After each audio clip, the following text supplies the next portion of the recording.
Hi friends, good morning friends. మీరు లేచారా? నేను లేచాను. నేను లేచి టీ పెట్టుకున్నాను. ఇంకా టీ తాగలేదు, టీ తాగాలి. మీరు టీ తాగి లేదా కామన్ బస్లో కామన్ చేయండి. ఇప్పుడు లేచాను, ఇదిగోండి.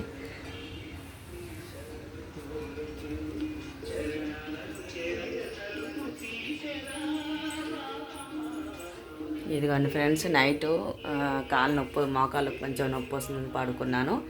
మనం ఆడవాళ్ళం ఇంట్లో పడుకున్నామంటే ఎక్కడక్కడే గందరగోళంగా ఉంటుంది ఫ్రెండ్స్. తెల్లారి ఇవన్నీ చేసుకోవాలి మనకు తప్పదు కదా, ఎప్పుడైనా మనం చేసుకోవాల్సిందే. ఇక నైట్ నాకు అవ్వలేదు కాబట్టి, నాతో అవ్వలేదు కాబట్టి పడుకున్నాను. వచ్చాను, పప్పుచారు చేశాను, అన్నం వండేసాను, తినేసాను, పడుకున్నాను. ఇక ఇలాగ ఉండిపోయింది. ఇప్పుడు ఇవన్నీ కడగాలి ఫ్రెండ్స్. మనకు చేతనైనా చేత కాకపోయినా ఈ పనులు మాత్రం మనకు తప్పవు. ఓకే ఫ్రెండ్స్, మీరు కూడా ఇలాగే అడ్జస్ట్ అయ్యి చేసుకుంటారా? కామన్ బాక్స్లో కామన్ చేయండి ఫ్రెండ్స్. నేను టీ తాగుతున్నా, మీ టీ తాగే లేదా కామన్ బాక్స్లో కామన్ చేయండి.